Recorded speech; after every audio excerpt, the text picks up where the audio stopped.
Hi everyone, ನಮಸ್ಕಾರ ಎಲ್ರಿಗೂ. ಇವತ್ತು ನಿಮಗೆ ಸಮಾಂತರ ಶ್ರೇಣಿಗಳು, ಆ ಸಮಾಂತರ ಶ್ರೇಣಿಗಳಲ್ಲಿ ಹೇಗೆ ಪದಗಳ ಸಂಖ್ಯೆ ಕಂಡುಹಿಡಿಯೋದು, ಮೊದಲನೇ ಪದ ಹೇಗೆ ಕಂಡುಹಿಡಿಯೋದು, ಸಾಮಾನ್ಯ ವ್ಯತ್ಯಾಸ ಹೇಗೆ ಕಂಡುಹಿಡಿಯೋದು, ಇದನ್ನು ನಾನು ನಿಮಗೆ ತಿಳಿಸ್ಕೊಡ್ತೀನಿ. ಈಗ ಫಸ್ಟು ಮೊದಲನೇ ಪ್ರಶ್ನೆ, ಈ ಕೆಳಗಿನ ಸಮಾಂತರ ಶ್ರೇಣಿಗಳ ಮುಂದಿನ 4 ಪದಗಳನ್ನು ಬರೆಯಿರಿ. ಅಂದರೆ ಕ್ವೆಶ್ಚನ್ ಇಲ್ಲಿ 0, -3, -6, -9 ಡ್ಯಾಶ್ ಡ್ಯಾಶ್ ಡ್ಯಾಶ್ ಅಂದರೆ ಮುಂದಿನ 4 ಪದ. ಈಗ ಇಲ್ಲಿ ಇವೆರಡರ ನಡುವೆ ಡಿಫ್ರೆನ್ಸ್ ಎಷ್ಟಿದೆ ಅಂಥೇಳಿ ನೋಡಬೇಕು. ಅಂದರೆ ಸಾಮಾನ್ಯ ವ್ಯತ್ಯಾಸ ಎಷ್ಟಿದೆ ಅಂತ ಹೇಳ್ಕೊಂಡು ನೋಡಬೇಕು. ಈಗ ಇದು ಮೊದಲನೇ ಪದ A1, A2, A3, A4. ಈಗ A5, A6, A7, A8 ಪದಗಳನ್ನು ನೀವು ಕಂಡುಹಿಡಿಬೇಕು. ಈಗ ಎರಡನೇ ಪದದಿಂದ ಮೊದಲನೇ ಪದವನ್ನು ಮೈನಸ್ ಮಾಡಿದಾಗ ಎಷ್ಟು ಬರುತ್ತೆ ಅದು ಸಾಮಾನ್ಯ ವ್ಯತ್ಯಾಸ, ಅದಕ್ಕೆ ಡಿ ಅಂಥೇಳಿ ಕರಿತೀವಿ ನಾವು. ಈಗ ಇಲ್ಲಿ ಹಾಗೆ ಇದಕ್ಕೆ ನೀವು -9ಕ್ಕೆ -3 ಸೇರಿಸ್ತಾ ಹೋಗ್ರಿ. ಆಗ ಎಷ್ಟು ಬರುತ್ತೆ?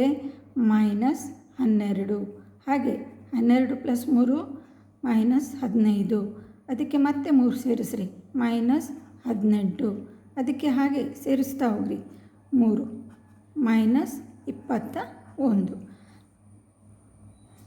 4ನೇ ಪದ, 5ನೇ ಪದ, 6ನೇ ಪದ, 7ನೇ ಪದ. ಸಾರಿ ಇದು 4, ಇದು 5ನೇ ಪದ, ಇದು 6ನೇ ಪದ, 7ನೇ ಪದ, 8ನೇ ಪದ. ಗೊತ್ತಾಯ್ತಾ? ಮುಂದಿನ 4 ಪದಗಳು ಯಾವ್ದು ಅಂತ ಹೇಳಿ ಗೊತ್ತಾಯ್ತಲ್ಲ ನಿಮಗೆ. ನೆಕ್ಸ್ಟು ಸೆಕೆಂಡ್ ಕ್ವೆಶ್ಚನ್, ಕೊಟ್ಟಿರುವ ಏನ್ ಪದಗಳ ಶ್ರೇಣಿಯನ್ನು ಬರೆಯಿರಿ ಅಂತೇಳಿ ಕೊಟ್ಟಿದ್ದಾರೆ. ಅಂದರೆ ಇದರಲ್ಲಿ ನಾವು ಸಮಾಂತರ ಶ್ರೇಣಿಯನ್ನು ಬರೀಬೇಕು.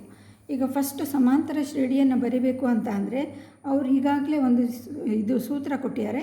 ಆ ಸೂತ್ರವನ್ನು ಫಾಲೋ ಮಾಡಿರಿ. ನೀವು ಫಸ್ಟು n ಬದಲಿಗೆ 1 ತಗೊಳ್ಬೇಕು. n ಅಂದರೆ ಫಸ್ಟು 1 ತಗೊಳ್ಳಿ, ಆಯಿತಾ? n ಎಲ್ಲೆಲ್ಲಿದೆ ಅಲ್ಲಿ 1 ಬರಿತಾ ಹೋಗ್ರಿ. ಇಲ್ಲಿ 5 ಗುಣಿಸು n ಅಂದರೆ 1 + 1 T1 = 5 1 5 + 1 ಎಷ್ಟಾಯಿತು? 6 ಆಯಿತು. ಕರೆಕ್ಟಾ? ನೆಕ್ಸ್ಟ್ ಈಗ 2 ತಗೊಳ್ರಿ, n = 2. ಈಗ T2 = 5 ಗುಣಿಸು n ಬದಲು 2 ಹಾಕಬೇಕು + 1. 5 ಎಷ್ಟು ಬಂತು? 10 + 11. 10 + 1 ಎಷ್ಟಾಯಿತು? T2 = 11. ಈಗ ನೆಕ್ಸ್ಟ್ n = 3 ತೊಗೊಳ್ರಿ. ಖಾಲಿ 2 ಸಂಖ್ಯೆ ತೊಗೊಂಡ್ರೆ ಸಾಕು. ನಾನೀಗ n = 3 ತೊಗೊಳ್ತೀನಿ. ಈಗ ಎಷ್ಟು ಬರ್ತೀಗ? Formula same, 5n + 1. 5 ಗುಣಿಸು n ಅಂದರೆ ಎಷ್ಟು ತೊಗೋಬೇಕು? 3 + 1. ಈಗ 5 3 ಎಷ್ಟಾಯಿತು? 15. 15 + 1 16.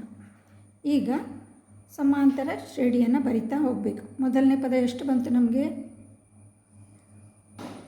n 1 ತಗೊಂಡಾಗ ಎಷ್ಟು ಬಂತು ನಮಗೆ? 6. ಸೊ ನಮಗೆ ಬೇಕಾದ ಸಮಾಂತರ ಶ್ರೇಣಿ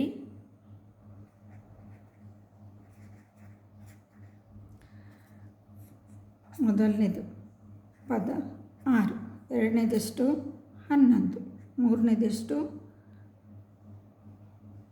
16. ಅಂದರೆ ಈಗ ಡಿಫ್ರೆನ್ಸ್ ಎಷ್ಟು ಬಂತು ನಿಮಗೆ? ಸಾಮಾನ್ಯ ವ್ಯತ್ಯಾಸ ಎಷ್ಟಾಯಿತು ನಿಮಗೆ? 11ರಿಂದ 6 ತೆಗೆದ್ರೆ 5, ಹಾಗೆ 16ರಿಂದ 11 ತೆಗೆದ್ರೆ 5. ಅಂದರೆ 5 ಸೇರಿಸ್ತಾ ಹೋಗಬೇಕು. a + d, a + 2d ಆ ಥರ. 16ಕ್ಕೆ 5 ಸೇರಿಸ್ರಿ 21, 21ಕ್ಕೆ 5 ಸೇರಿಸ್ರಿ 26 ಡ್ಯಾಶ್ ಡ್ಯಾಶ್ ಡ್ಯಾಶ್.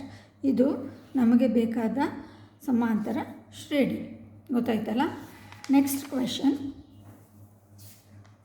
ಈಗ 3ನೇದು ಏನು ಹೇಳಿದ್ದಾರೆ? ಒಂದು ಸಮಾಂತರ ಶ್ರೇಣಿಯಲ್ಲಿ a = 5, d = 3 ಆದರೆ a 10 ಕಂಡುಹಿಡಿಯಿರಿ ಅಂತೇಳಿ ಕೊಟ್ಟಿದ್ದಾರೆ.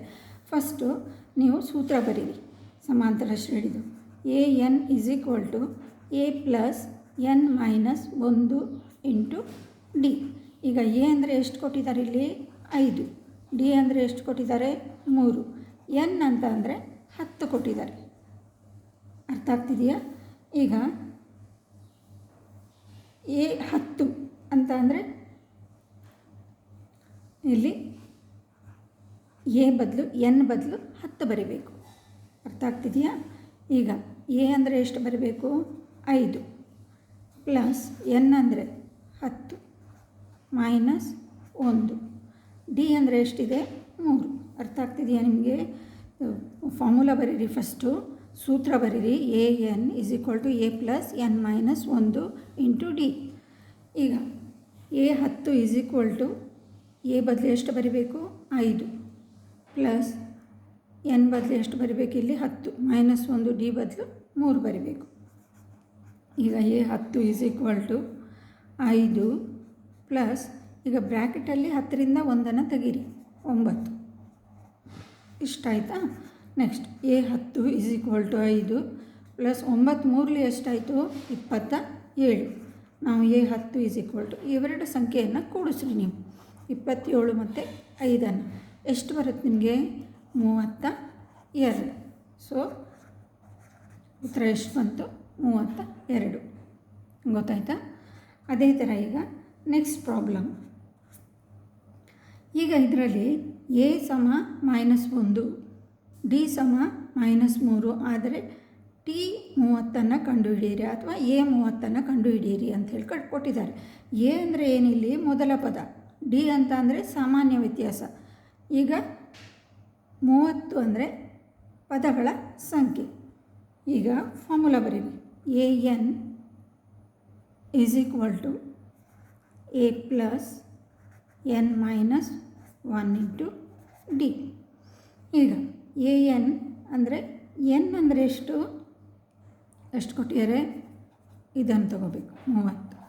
ಈಗ ಟಿ 30 ಅಂತ ಕೂಡ ಹೇಳ್ತಾರೆ, ಎ 30 ಅಂತಲೂ ಕೂಡ ಹೇಳ್ತಾರೆ.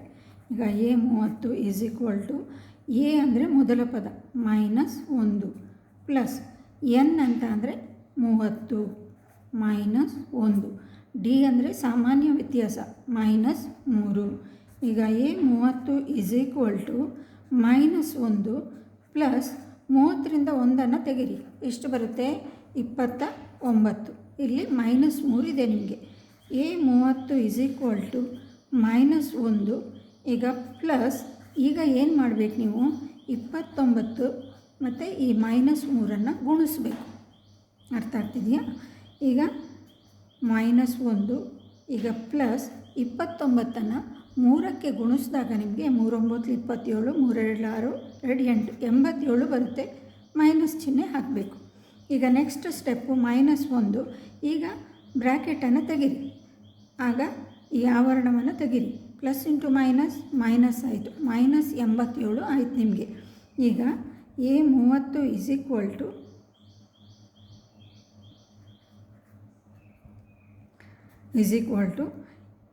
-87 ಮತ್ತು -87 ಮತ್ತು -1 ಕೂಡಿಸ್ರಿ. 7 + 1 8. ಈಗ ಎರಡೂ ಕಡೆ ಮೈನಸ್ ಚಿಹ್ನೆ ಇದೆ, ಅದಕ್ಕೆ ಮೈನಸ್ ಚಿಹ್ನೆ ಹಾಕಬೇಕು. ಉತ್ತರ ಎಷ್ಟು ಬಂತು ನಿಮಗೆ? -88. ಅರ್ಥ ಆಯಿತಾ? ನೆಕ್ಸ್ಟ್ ಪ್ರಶ್ನೆ, 5ನೇ ಕ್ವೆಶ್ಚನ್ನು. ಎ ಸಮ ಮೊದಲ ಪದ 12, ಡಿ ಅಂದರೆ ಸಾಮಾನ್ಯ ವ್ಯತ್ಯಾಸ 4. ನೆಕ್ಸ್ಟ್ ಪದಗಳ ಮೊತ್ತ ಎಷ್ಟು ಕೊಟ್ಟಿದ್ದಾರೆ? 76. ಆದರೆ ಎನ್ ಕಂಡುಹಿಡಿಯಿರಿ. ಎನ್ ಅಂತ ಅಂದರೆ ಪದಗಳ ಸಂಖ್ಯೆ ಕಂಡುಹಿಡಿಬೇಕು ನೀವು. ಅರ್ಥ ಆಗ್ತಿದೆಯಾ? ಈಗ ಫಸ್ಟು ಸೂತ್ರ ಬರೀರಿ. A n is equal to A plus N minus 1 into d. A plus ಗುಣಿಸು ಎನ್ ಮೈನಸ್ 1 ಗುಣಿಸು ಇಂಟು ಡಿ. ಡಿ ಅಂದರೆ ಸಾಮಾನ್ಯ ವ್ಯತ್ಯಾಸ. ಈಗ ಇದು nth ಟರ್ಮ್ ಎಷ್ಟು ಕೊಟ್ಟಿದ್ದಾರೆ ನಿಮಗೆ? 76 ಈಸ್ ಈಕ್ವಲ್ ಟು ಎ ಅಂದರೆ ಮೊದಲ ಪದ ಎಷ್ಟಿದೆ? 12 ಪ್ಲಸ್, ಈಗ ಎನ್ ಅಂತ ಅಂದರೆ ನಾವು ಕಂಡುಹಿಡಿಬೇಕು, ಅದನ್ನು ಹಾಗೇ ಬರೀರಿ. ಗೊತ್ತಾಯ್ತಾ? ಈಗ ಡಿ ಅಂತ ಅಂದರೆ ಸಾಮಾನ್ಯ ವ್ಯತ್ಯಾಸ 4 ಕೊಟ್ಟಿದ್ದಾರೆ. ಈಗ 76 12. ಈಗ ಏನು ಮಾಡಬೇಕು ನೀವು? ಈ 4 ಮತ್ತು ಎನ್ನಿಗೆ ಗುಣಿಸ್ಬೇಕು. ಅಂದರೆ ಈ ಬ್ರ್ಯಾಕೆಟನ್ನು ತೆಗಿಬೇಕು ನೀವೀಗ. 4 ಗುಣಿಸು ಎನ್ ಎಷ್ಟಾಗುತ್ತೆ? 4n. ಇಲ್ಲಿ ಯಾವ ಚಿಹ್ನೆ ಉಂಟು? ಮೈನಸ್. 4 1 4. ಈಗ 76. ಈಗ ಇವೆರಡು ಪದ ಒಟ್ಟಿಗೆ ತಗೊಂಡಾಗ ನಿಮಗೆ ಇವೆರಡು ಪದ ಸಜಾತಿ ಪದಗಳು, ಅಂದರೆ 12 ಮತ್ತು -4 ಇದು ವಿಜಾತಿ ಪದ ಆಯಿತು. ಅಂದರೆ ಇದ್ರ ಜೊತೆಗೆ ಎನ್ ಇದೆ, ಇದ್ರ ಜೊತೆಗೆ ನಾವು ಕೂಡ್ಸೋಕ್ಕೆ ಆಗೋದಿಲ್ಲ. ಸಜಾತಿ ಪದ ಯಾವ್ದ್ಯಾವುದು 12 ಮತ್ತು -4, ಅದನ್ನು ಒಟ್ಟಿಗೆ ತಗೊಂಡಾಗ ನೀವು 12ರಿಂದ -4 ಕಳಿಬೇಕು. 12ರಿಂದ 4 ಕಳೆದ್ರೆ ನಿಮಗೆ 8 ಬರುತ್ತೆ. 8 ಈ +4n ಹಾಗೆ ಬರಿಬೇಕು. ಈ 8 ಹೇಗೆ ಬಂತ ಅಂತ ಗೊತ್ತಾಯ್ತಲ್ಲ ನಿಮಗೆ. ಈ 12ರಿಂದ -4 ನಾನು ಕಳೆದಿದ್ದು ಅರ್ಥ ಆಯಿತಾ. ಈಗ 76 = 8 + 4n. ಈಗ ಏನು ಮಾಡಬೇಕು, 76 ಈ 8 ಇದೆಯಲ್ಲ ಇದು ಬಲಭಾಗದಲ್ಲಿದೆ, ಅದನ್ನು ಎಡಭಾಗಕ್ಕೆ ತಗೊಂಡು ಹೋದಾಗ ಪ್ಲಸ್ ಚಿಹ್ನೆ ಇದ್ದಿದ್ದು -8 ಆಗುತ್ತೆ. +8 ಇದ್ದಿದ್ದು ಏನಾಗುತ್ತೆ, -8 ಆಗುತ್ತೆ. ಈಗ ಈ 4n ಹಾಗೆ ಬರೀರಿ ನೀವು. ಈಗ 76ರಿಂದ 8 ಕಳೀರಿ. ಈಗ 76ರಿಂದ 8 ಕಳೆದಾಗ 16ರಿಂದ 8 ತೆಗೆದ್ರೆ 8, 68 ಬಂತು ನಿಮಗೆ. ಈಗ ಇಲ್ಲಿ ಎಷ್ಟು ಬಂತು, 68 = 4n. ಈಗ ಇದನ್ನು ಹೊಡೀರಿ. 4 1 4 17, ಅಂದರೆ n ಸಮ ಎಷ್ಟು ಬಂತು ನಿಮಗೆ, 17. ಅಂದರೆ ಪದಗಳ ಸಂಖ್ಯೆ 17 ಬಂತು ನಿಮಗೆ. ಅರ್ಥ ಆಯ್ತಲ್ಲ. ನೆಕ್ಸ್ಟು 6ನೇ ಕ್ವೆಶ್ಚನಲ್ಲಿ ಸಾಮಾನ್ಯ ವ್ಯತ್ಯಾಸ -2 ಕೊಟ್ಟಿದ್ದಾರೆ. ನೆಕ್ಸ್ಟು ಇದು ಪದಗಳು 22 ಕೊಟ್ಟಿದ್ದಾರೆ. ಆ ಪದಗಳ ಮೊತ್ತ -39 ಅಂಥೇಳಿ ಕೊಟ್ಟಿದ್ದಾರೆ. ಆದರೆ ಮೊದಲ ಪದ ಎಯನ್ನು ಕಂಡುಹಿಡಿಬೇಕು ನೀವು. ಅಂದರೆ ಡಿ ಸಮ ಎಷ್ಟು ಕೊಟ್ಟರು ಇಲ್ಲಿ, -2. ಎನ್ ಅಂತ ಅಂದರೆ ಇಲ್ಲಿ ಎಷ್ಟು ಕೊಟ್ಟಿದ್ದಾರೆ ಅದನ್ನೇ ತಗೋಬೇಕು, 22. ಅದರದ್ದು ಮೊತ್ತ ಎಷ್ಟು ಕೊಟ್ಟಿದ್ದಾರೆ, an ಅಂತ ಅಂದರೆ -39. ಈಗ ನಾವು ಕಂಡುಹಿಡಬೇಕಾಗಿರೋದು ಏನು, ಎ. ಗೊತ್ತಾಗ್ತಿದೆಯಲ್ಲ. ಫಸ್ಟ್ ಸೂತ್ರ ಬರೀರಿ. an = a + n - 1 × d. ಈಗ ಇದ್ರ ಬದಲು ಏನು ತಗೋಬೇಕು ನಾವು, 39 ಸಮ ನೋಡ್ಕೊಳ್ಳಿ. ಎ ಅಂತ ಅಂದರೆ ಫೈಂಡ್ ಔಟ್ ಮಾಡಬೇಕು, ಕಂಡುಹಿಡಿಬೇಕು ನಾವು. ಈಗ ಎನ್ ಬದಲು ಎಷ್ಟು ತಗೋಬೇಕು, 22 -1. ಡಿ ಬದಲು ಅಂದರೆ ಡಿ ಅಂದ್ರೇನು, ಸಾಮಾನ್ಯ ವ್ಯತ್ಯಾಸ. ಸಾಮಾನ್ಯ ವ್ಯತ್ಯಾಸದ ಬದಲು ಎಷ್ಟು ಬರಬೇಕು, -2. ಈಗ 39 ಇಲ್ಲಿ ಏನು ಕೊಟ್ಟಿದ್ದಾರೆ, -39. ಅದನ್ನು ಸಮ ನೋಡ್ಕೊಂಡು ಹಾಕಬೇಕು ಚಿಹ್ನೆಗಳನ್ನು. ಎ + 22ರಿಂದ 1 ತೆಗೀರಿ, 21 ಬಂತು. ಇಲ್ಲಿ ಬ್ರ್ಯಾಕೆಟ್ ಅಂದರೆ ಇದೆ, ಬ್ರ್ಯಾಕೆಟ್ ಅಂತ ಅಂದರೆ ಗುಣಿಸು ಚಿಹ್ನೆ ಅಂತ ಹೇಳ್ಕೊಂಡು -2. ಈಗ -39 ಸಮ ಎ + 21ರಿಂದ 2 ಗುಣಿಸ್ರಿ. 2 1 2, 2 2 4, -42 ಬಂತು ನಿಮಗೆ. ಅರ್ಥ ಆಗ್ತಿದೆಯಾ. ಈಗ -39. ಈಗ ಇದನ್ನು ಈ ಕಡೆ ತಗೊಂಡು ಬರ್ರಿ. ಗೊತ್ತಾಗ್ತಿದೆಯಾ. ಏನಾಗುತ್ತೆ, -42 ಈ ಕಡೆ ತೊಗೊಂಡು ಬಂದಾಗ ನಿಮಗೆ ಅಂದರೆ -42 ಬಲಭಾಗದಲ್ಲಿದೆ, ಅದನ್ನು ಎಡಭಾಗಕ್ಕೆ ತೊಗೊಂಡು ಹೋದಾಗ -42 ಇದ್ದಿದ್ದು +42 ಆಯಿತು ನಿಮಗೆ. ನೆಕ್ಸ್ಟು ಸಮ ಚಿಹ್ನೆ ಬರೆದು ಈ ಎ ಹಾಗೆ ಬರೀರಿ. ಈಗ 42ರಿಂದ 39 ಕಳೀರಿ. ಈಗ 12ರಿಂದ 9 ತೆಗೆದ್ರೆ ಎಷ್ಟು, 3. 4ರಿಂದ 3 ತೆಗೆದ್ರೆ 1. ಈಗ ದೊಡ್ಡ ಸಂಖ್ಯೆಗೆ ಯಾವ ಚಿಹ್ನೆ ಇದೆ ಅದನ್ನು ನಾವು ಬರಿಬೇಕು. ಈಗ ಎಷ್ಟು ಬಂತು, ಎ ಸಮ 13, ಎ ಸಮ 3 ಬಂತು ನಿಮಗೆ. ಸೊ ಮೊದಲ ಪದ 3 ಬಂತು. ಗೊತ್ತಾಯ್ತಲ್ಲ. ನೆಕ್ಸ್ಟ್ ಕ್ವೆಶ್ಚನ್ನು, ಇದರಲ್ಲಿ ಈಗ ನಿಮಗೆ ಮೊದಲ ಪದ 13 ಕೊಟ್ಟಿದ್ದಾರೆ. ಎನ್ ಪದಗಳ ಸಂಖ್ಯೆ 15 ಕೊಟ್ಟಿದ್ದಾರೆ. ಅದರದ್ದು ಮೊತ್ತ 55 ಕೊಟ್ಟಿದ್ದಾರೆ. ಈಗ ಇದರಲ್ಲಿ ಸಾಮಾನ್ಯ ವ್ಯತ್ಯಾಸ ಕಂಡುಹಿಡಿಬೇಕು. ಎ ಸಮ ಎಷ್ಟು, 13. ಎನ್ ಅಂತ ಅಂದರೆ ಎಷ್ಟು, 15. ಎ ಎನ್ ಅಂತ ಅಂದ್ರೇನು, ಎ ಎನ್ ಮತ್ತು ಟಿ ಎನ್ ಒಂದೇ. ಗೊತ್ತಾಯ್ತಲ್ಲ, 55. ಈಗ ನೀವು ಡಿ ಕಂಡುಹಿಡಿಬೇಕು. ಈಗ ಸೂತ್ರ ಬರೀರಿ. A N = a + n - 1 × D. ಈಗ ಎ ಎನ್ ಅಂತ ಅಂದರೆ 55 ಬರಿಬೇಕು ನೀವು. ಎ ಅಂತ ಅಂದರೆ 13 ಬರಿಬೇಕು. ಎನ್ ಅಂತ ಅಂದರೆ 15 ಬರಿಬೇಕು. ಡಿ ಅಂತ ಅಂದರೆ ಕಂಡುಹಿಡಬೇಕು. ಡಿ ಅಂದರೆ ಸಾಮಾನ್ಯ ವ್ಯತ್ಯಾಸ. ಈಗ 55 ಸಮ 13 ಪ್ಲಸ್ 15ರಿಂದ 1 ತೆಗಿರಿ. ಎಷ್ಟು ಬಂತು? 14 ಗುಣಿಸು ಡಿ ಅಂದರೆ 14 ಡಿ ಆಯ್ತು ನಿಮಗೆ. ಈಗ 55 ಈ 13 ಎಡಭಾಗಕ್ಕೆ ತಗೊಳ್ರಿ, ಆವಾಗ -13 ಆಗುತ್ತೆ. ಸಮ ಎಷ್ಟಾಯ್ತು ನಿಮಗೆ? ಇಲ್ಲಿ 14 ಡಿ ಹಾಗೇ ಬರೀಬೇಕು ನೀವು. ಅರ್ಥ ಆಗ್ತಿದೆಯಲ್ಲ? ಈಗ ನಿಮಗೆ ಇವೆರಡನ್ನು ಕೂಡಿಸಿದಾಗ 55 -13 ಈಗ ಕಳಿಬೇಕು ನೀವು. 55 ಮತ್ತು 13 ನಡುವೆ ಮೈನಸ್ ಇದೆ ಅಲ್ವಾ, ಅದನ್ನು ಕಳೀರಿ. 5ರಿಂದ 3 ತೆಗೆದ್ರೆ ಎಷ್ಟಾಯಿತು? 2. 5ರಿಂದ 1 ತೆಗೆದ್ರೆ 4. ಎಷ್ಟು ಬಂತು ನಿಮಗಿಲ್ಲಿ? 42. ಆಮೇಲೆ 14 ಬಂತು. ಹೌದಾ? ಇಲ್ಲೇ ಹೊಡೀರಿ ನೀವು. 14 1 14 3. ಈಗ ಡಿ ಸಮ ಎಷ್ಟು ಬಂತು? 3. ಅಂದರೆ ಸಾಮಾನ್ಯ ವ್ಯತ್ಯಾಸ ಡಿ ಸಮ 3. ಇದು ಉತ್ತರ.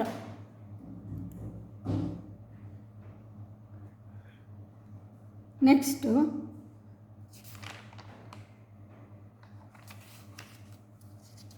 ಎಷ್ಟನೇ ಕ್ವೆಶನ್ನು?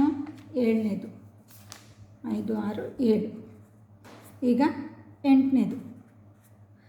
100, 96, 92 -12 ಈ ಸಮಾಂತರ ಶ್ರೇಣಿಯಲ್ಲಿ ಪದಗಳ ಸಂಖ್ಯೆಯನ್ನು ಕಂಡುಹಿಡಿಯಿರಿ ಅಂತೇಳಿ ಕೊಟ್ಟಿದ್ದಾರೆ. ಪದಗಳ ಸಂಖ್ಯೆ ಅಂತ ಅಂದರೆ ಎನ್ನನ್ನು ಕಂಡುಹಿಡಬೇಕು ನೀವು. ಎನ್ ಗೊತ್ತಾಯ್ತಾ? ಈಗ ಮೊದಲ ಪದ ಎಷ್ಟಿದೆ? 100 ಇದೆ. ಈಗ ಸಾಮಾನ್ಯ ವ್ಯತ್ಯಾಸ 96ರಿಂದ 100 ತೆಗಿಬೇಕು. ಎರಡನೇ ಪದದಿಂದ ಮೊದಲನೇ ಪದ ತೆಗಿಯೋದು. ಅಂದರೆ 96 - 100 ಎಷ್ಟು ಬರುತ್ತೆ ನಿಮಗೆ? 100ರಿಂದ 96 ತೆಗೆದ್ರೆ 4 ಬರುತ್ತೆ. ದೊಡ್ಡ ಪದದ ಸಂಖ್ಯೆ ಏನಿದೆ? ಮೈನಸ್ ಇದೆ, ದೊಡ್ಡ ಪದದ ಚಿಹ್ನೆ, ಅದಕ್ಕೆ -4. ಡಿ ಅಂದರೆ ಎಷ್ಟು ಬಂತು ನಿಮಗೆ? -4. ಅರ್ಥ ಆಗ್ತಿದೆಯಲ್ಲ? ನೆಕ್ಸ್ಟು ಇದು ಎ ಎನ್ ಅಂತಂದರೆ 12 ಕೊಟ್ಟಿದ್ದಾರೆ. ಸಮ ನೋಡ್ಕೊಳ್ರಿ. ಈಗ ಸೂತ್ರ ಬರೀರಿ. AN = A + n - 1 × D. AN ಅಂದರೆ ಎಷ್ಟಾಯಿತು? 12. ಎ ಅಂದರೆ ಎಷ್ಟಿದೆ? 100. ಆಮೇಲೆ ಪ್ಲಸ್ ಎನ್ ಅಂದರೆ ಎಷ್ಟಿದೆ? ಫೈಂಡ್ ಔಟ್ ಕಂಡುಹಿಡಿಬೇಕು. ಡಿ ಅಂತ ಅಂದರೆ ಎಷ್ಟಿದೆ? ಸಾಮಾನ್ಯ ವ್ಯತ್ಯಾಸ -4. ಈಗ 12 ಸಮ 100. ಈಗ 4 ಗುಣಿಸು ಎನ್ನು ಎಷ್ಟಾಗುತ್ತೆ? 4n. ಮೈನಸ್ ಗುಣಿಸು ಮೈನಸ್ ಪ್ಲಸ್ 4 1 4. ಈಗ 12 ಸಮ, ಈಗ 100 ಮತ್ತು 4 ಸೇರಿಸಿ, ಆಗ 104 ಬರುತ್ತೆ ನಿಮಗೆ. Plus 4n. ಈಗ 12 ಈ 104 ಈ ಕಡೆ ತೊಗೊಂಡು ಬನ್ನಿ, ಆವಾಗ ನಿಮಗೆ ಏನಾಗುತ್ತೆ? -104 ಬರುತ್ತೆ. = ಈ 4n ಹಾಗೆ ಬರೀರಿ. ಈಗ -104ರಿಂದ 12 ತೆಗೀರಿ. 4ರಿಂದ 2 ತೆಗೆದ್ರೆ 2, 10ರಿಂದ 1 ತೆಗೆದ್ರೆ ಎಷ್ಟು ಬರುತ್ತೆ? 9. ದೊಡ್ಡ ಸಂಖ್ಯೆಗೆ ಮೈನಸ್ ಇದೆ, ಮೈನಸ್ ಚಿಹ್ನೆ ಹಾಕಿರಿ. ಈಗ ಕಳೆದಾಗ ನಿಮಗೆ -92 ಬಂತು. 4n. ಈಗ ಎನ್ ಸಮ ಎನ್ ಜೊತೆಗೆ ಯಾವ ಸಂಖ್ಯೆ ಇದೆ ಆ ಸಂಖ್ಯೆಯನ್ನು ಕೆಳಗಡೆ ಬರೀರಿ. ಈ -92 ಮೇಲ್ಗಡೆ ಬರೀರಿ. ಈಗ ನೀವು ಭಾಗಿಸ್ರಿ. ಭಾಗಿಸಿದಾಗ 4 2 8, 4 3 12. ಅಂದರೆ ಎಷ್ಟು ಬಂತು ನಿಮಗೆ ಉತ್ತರ? ಪದಗಳ ಸಂಖ್ಯೆ 23 ಬಂತು ನಿಮಗೆ. ಅರ್ಥ ಆಗ್ತಿದೆಯಾ?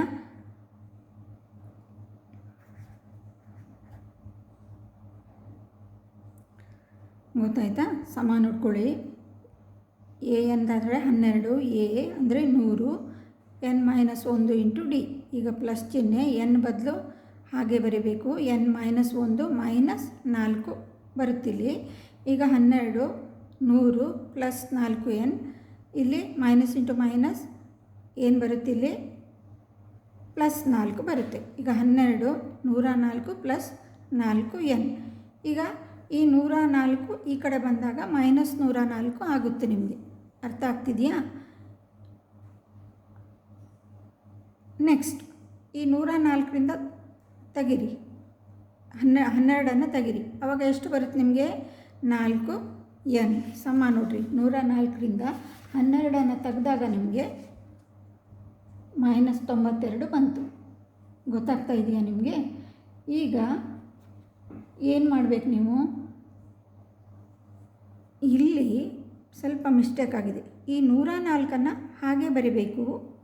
ಈ +12 ಮಾತ್ರ ಆ ಕಡೆ ರೈಟ್ ಹ್ಯಾಂಡ್ ಸೈಡಿಗೆ ಅಂದರೆ ಬಲಬದಿಗೆ ಹೋದಾಗ ಮೈನಸ್ ಬರುತ್ತೆ ನಿಮಗೆ. ಅರ್ಥ ಆಗ್ತಿದೆಯಾ? ನೋಡಿ ಇಲ್ಲಿ 12 = 100 + 4n + 4 ಕರೆಕ್ಟಾ? ಈಗ 100 ಮತ್ತು 4 ಕೂಡಿಸಿದಾಗ ನಿಮಗೆ 104 ಬರುತ್ತೆ +4n. ನೆಕ್ಸ್ಟು ಈಗ ಈ 12 ಹೀಗೆ ಬರೀರಿ. 104 ಈ ಎಡಬದಿಗೆ ತೊಗೊಂಡು ಬಂದಾಗ -104 ಆಗುತ್ತೆ.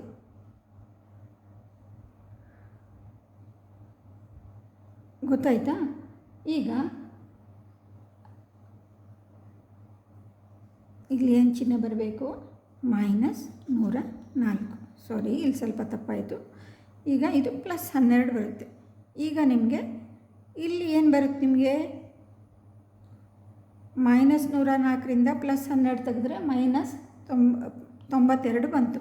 ಈ 4n ಏನಾಯ್ತು? ಈಗ ನಿಮಗೆ -4n ಆಯ್ತು. ನಿಮಗೆ ಗೊತ್ತಾಗ್ತಿದೆಯಾ?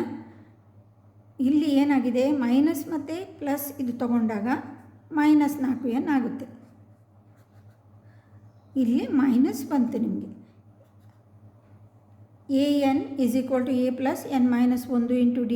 an ಅಂದರೆ 12 ಸಮ a ಅಂದರೆ 100 ಪ್ಲಸ್ n - 1 × -4. ಈಗ 12 100. ಈಗ ಇಲ್ಲಿ ಏನು ಬರುತ್ತೆ? Minus into plus -4n minus into minus plus 4. 12 = 100 ಆಮೇಲೆ +4 104 ಆಯಿತು. -4n. ಈ -4n ಹಾಗೆ ಬರೀರಿ. ಈ 104 ಈ ಕಡೆ ಬಂದಾಗ ನಿಮಗೆ -104 ಆಗುತ್ತೆ. -104ರಿಂದ 92 ತೆಗೆದಾಗ -92 ಬರುತ್ತೆ. ಈ -4n ಹಾಗೆ ಬರೀರಿ. ನೆಕ್ಸ್ಟು n ಜೊತೆಗೆ ಯಾವ ನಂಬರ್ ಇದೆ ಆ ನಂಬರನ್ನು ಕೆಳಗಡೆ ಹಾಕಿ ಮೇಲ್ಗಡೆ -92 ಹಾಕಿ ಆಮೇಲೆ ಭಾಗಿಸ್ರಿ.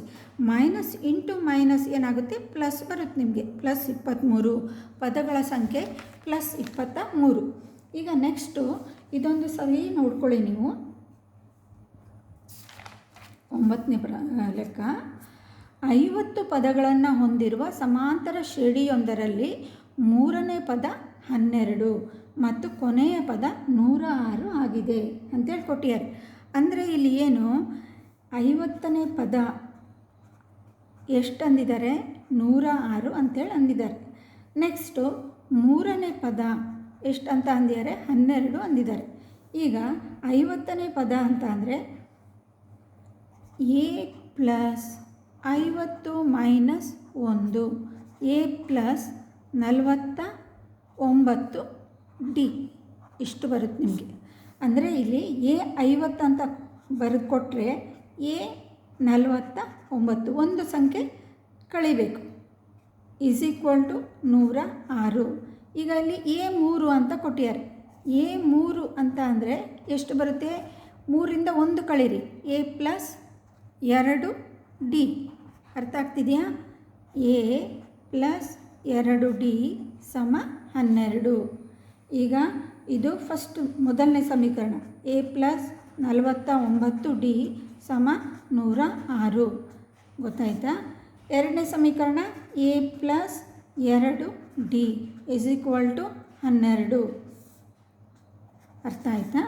ಈಗ ಚಿಹ್ನೆ ಚೇಂಜ್ ಮಾಡಿರಿ. ಪ್ಲಸ್ ಇದ್ದರೆ ಅಪೋಸಿಟ್ ಮೈನಸ್, ಇಲ್ಲೂ ಮೈನಸ್, ಇಲ್ಲೂ minus. Plus A minus A ಹೋಯಿತು. ಇಲ್ಲಿ 47d ಕಳೆದಾಗ ನಿಮಗೆ ಇದು ಕಳೆದಾಗ ಎಷ್ಟು ಬರುತ್ತೆ? 6ರಿಂದ 2 ತೆಗೆದ್ರೆ 4 ಎಷ್ಟು ಬಂತು? 10ರಿಂದ 1 ತೆಗೆದ್ರೆ 9. ಈಗ ಡಿ ಸಮ 47 ಕೆಳಗಡೆ ಹಾಕಿ ಮೇಲ್ಗಡೆ 94 ಬರುತ್ತೆ ನಿಮಗೆ. ಈಗ 1 2 ಡಿ = ಎಷ್ಟು ಬಂತು? 2 ಬಂತು ನಿಮಗೆ. ಅರ್ಥ ಆಯಿತಾ? ಈಗ ನೀವು ಎ ಕಂಡುಹಿಡಬೇಕು. ಎ ಅಂತ ಅಂದರೆ ಯಾವುದಾದ್ರೂ ಒಂದು ಸಮೀಕರಣ ತಗೊಂಡ್ರೆ ಆಯಿತು. ಈಗ ಎರಡನೇ ಸಮೀಕರಣನೇ ತಗೊಳ್ಳೋಣ, ಯಾಕಂದರೆ ಅದು ಸ್ವಲ್ಪ ಸುಲಭ ಇದೆ. A plus 2D is equal to 12. ಈಗ ಎ ಪ್ಲಸ್ 2 ಗುಣಿಸು ಡಿ ಅಂದರೆ ಇಲ್ಲಿ ಏನು ಕ್ಯಾಲ್ಕುಲೇಟ್ ಮಾಡಿದ್ವಿ ಈಗ ಅದನ್ನು ಬರಿಬೇಕು. ಈಗ a plus 2 2 4 equals 12. A is equal to 12 plus 4 ಬಲಬದಿಗೆ ಹೋದಾಗ -4 ಬರುತ್ತೆ. 12ರಿಂದ 4 ತೆಗೆದ್ರೆ 8 ಬಂತು. ನಿಮಗೆ ಅರ್ಥ ಆಯಿತಾ? ಈಗ ಲಾಸ್ಟಿಗೆ ಏನಂದಿದ್ದಾರೆ, 29ನೇ ಪದವನ್ನು ಕಂಡುಹಿಡಿಯಿರಿ.